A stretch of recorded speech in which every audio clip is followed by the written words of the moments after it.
જય જોહાર, જય જોહાર, જય આદિવાસી, જય બાબા ગોરિયાદેવ, જય ઘોડાજાદેવ, જય માતાજી।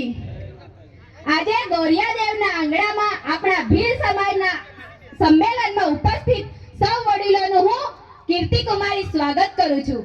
હું મારા સમાજને આજે સભામાં એક દીકરીની વેદનાની વાત કહેવા માટે આવી છું। આજે ગરબાડાના 41 ગામના આગેવાનો હાજર છે। અહીંયા દીકરીઓ માટે ખરો કાયદો ઘડવા માટે આવ્યા છો। આજે દીકરીની હાલત તમને ખબર છે? દીકરીની હાલત તમને ખબર છે? આપણા સમાજની હાલત તમને ખબર છે? આપણા સમાજ ઉપર શું વીતેલું છે? આપણો સમાજ આગળ આવી નહીં શકતો, તમને આ બધું ખબર છે? આપણા સમાજમાં સૌથી ભયંકર વાત છે દેવું। લોકો દેવું કરી અને કામે જતા રહે છે। દેવું શા માટે કરો? લગનમાં દીકરીના રૂપિયા લો, દીકરીને વેચો છો તમે।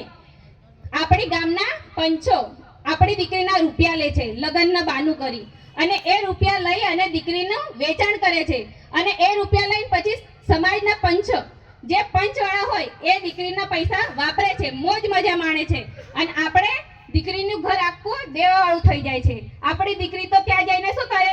વેલા જ કરે બિચારી। દીકરીનું આખું જીવન દેવું ધોવામાં પૂરું થઈ જાય છે, દીકરી દેવામાં ડૂબી જાય છે, દીકરીનો સત્યાનાશ થઈ જાય છે, દીકરી બરબાદ થઈ જાય છે, દીકરીનું ઘર ઉજળી જાય છે। શું તમને ખબર છે? શું આ સમાજને ખબર નથી? તમને જોવાતું નથી? આપણી દીકરીને કેટલી વેદના વેઠવી પડે છે।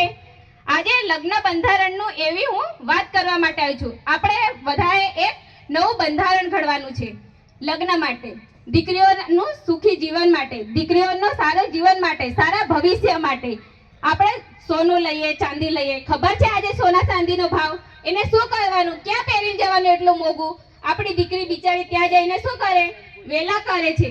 આપણે એ બધું જોવાનું, અને આપણે બી આપણો સમાજ આગળ આવે એના માટે આપણે નવું બંધારણ ઘડવાનું છે, અને એવું તેવું બંધારણ ઘડવાનું નહીં, બંધારણ ઘડી અને એનો અમલ કરવાનો છે।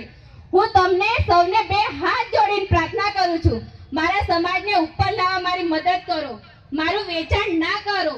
તમે મારી ભાવના સમજો। હું ભણી ગણીશ, નોકરી કરીશ, અને મારા સમાજને આગળ લાવીશ, મારા પરિવારને કામ ધંધો આપીશ, મજૂરી નહીં કરવી મારે આગળ વધવું છે, અને મારા સમાજનું હું નામ પણ રોશન કરીશ। હજી હું એક વાત કહેવા માંગુ છું। આજે મારી સામે આખા 41 ગરબાડાના માણસો, લોકો, ભાઈઓ અહીંયા હાજર છે, તો તમારે આ બધાએ મારી વાત સાંભળવાની છે, અને આ કાયદો તમે ગરબાડાના આખું પંચ આપણે સૌએ આજથી જ અત્યારથી જ પાલન કરવાનું છે, દીકરીના ભલા માટે, આપણી દીકરી માટે। બસ હું તમને અહીંયા ઉપસ્થિત સૌ મહાનજનો, પૂજારાઓ, સરપંચશ્રીઓ, વકીલો, શિક્ષકો સૌને બે હાથ જોડીને પ્રાર્થના કરું છું કે તમે મારા સમાજને આગળ લાવવા માટે પ્રયત્ન કરજો। તમારો સૌનો ખૂબ ખૂબ આભાર અહીંયા આવવા માટે। ભારત માતા કે જય જોહાર, જય આદિવાસી।